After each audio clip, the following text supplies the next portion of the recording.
This is Brent from the Brookbush Institute, and in this video we're going over the lateral lunge with front rack resistance. It's amazing how when you take this exercise and go from holding dumbbells by your sides to this position, that all of a sudden the difficulty level goes from a 5 out of 10 to like an 11. I'm going to have my friend Melissa come out. She's going to help me demonstrate this exercise. Now, just a quick review of what our alignment or form cues are for a lateral lunge. Let's go ahead and start sideways. When Melissa steps into a lateral lunge, we want to make sure we preserve our torso tibia alignment. And actually, Melissa has a little bit of a forward lean here, right? But ideally, her torso and tibia would be parallel.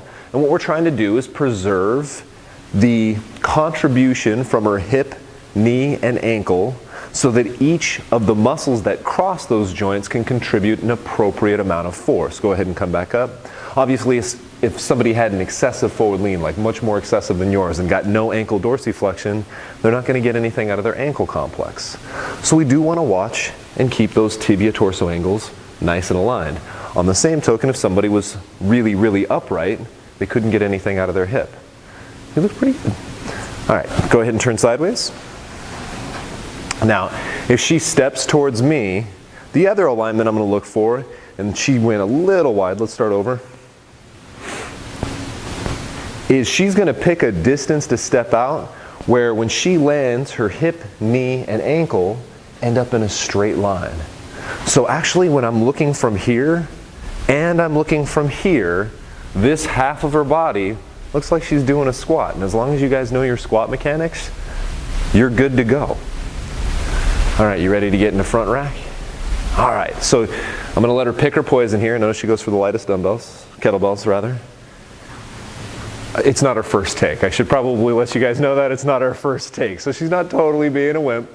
She's just making sure she has enough energy to get through this. Notice when she gets in a front rack position, her elbows are nice and high so that her arms are taking on the weight and she's not doing some weird bicep curl. And then notice that her scapula are protracted and depressed so that she's nice and stable there. We don't have any of this trying to use our scapular elevators to stabilize this weight. I do love this position for our field athletes.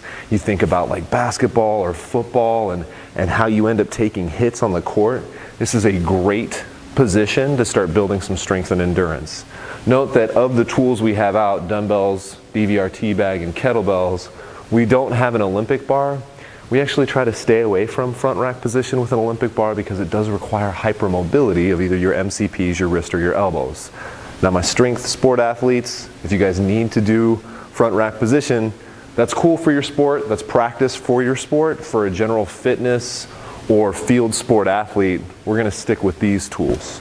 Now, are you ready to demonstrate how much harder a lateral lunge is in this front rack position?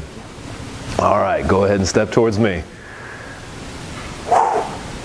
Tough? All right, try one with your arms down. Tough? Nope. No problem, right? You can see she just springs back up, but come back up here. And go again. Good. Tough. Go ahead and turn sideways. In fact, you've shown them the kettlebell. Let's go ahead and grab the DVRT bag. I think you guys will visualize why this is so much harder with this bag. All right, so the first thing you guys will notice is when she has this bag, how much weight is in front of her center of mass.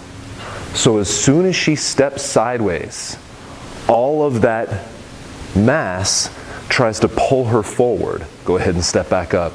And this exercise becomes a ton more difficult. So you definitely have to be careful with the amount of resistance that you use. Great stuff. Now, if I want to take this challenge up a notch, I could have her go to balance at the end of this. So she's now going to push hard enough so that she doesn't have to put this foot back down. I'm going to cue her into triple flexion here. All right, so I want her dorsiflexed and inverted a little bit at the top. And this leg is only allowed to touch now at the bottom. She ends up building up a lot more momentum on the way down and has to push off a lot harder to get into this stable position. Go ahead and turn sideways. You can do the other leg too. All right.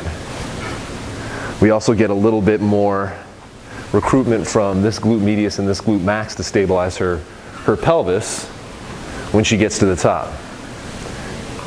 Guys, to try to get through a set of 12 and 12 on each side is really rough.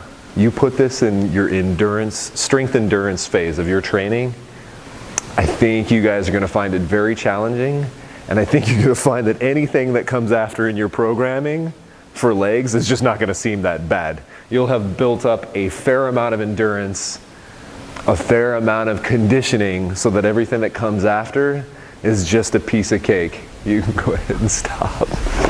I hope you guys enjoyed this exercise. We got Melissa to sweat inside of all of about 2 minutes. Grab your kettlebells, grab a dumbbell, grab one of the sandbags. They all work out really well, but give this exercise a try. I look forward to hearing your comments. If any of you guys can get 20 and 20, which would be at the top of our strength endurance rep range, right? Strength endurance is 12 to 20 reps.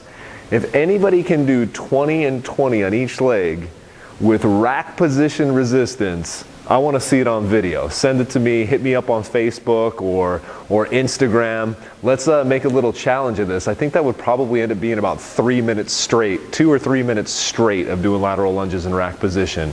I look forward to hearing from you guys. Talk to you soon.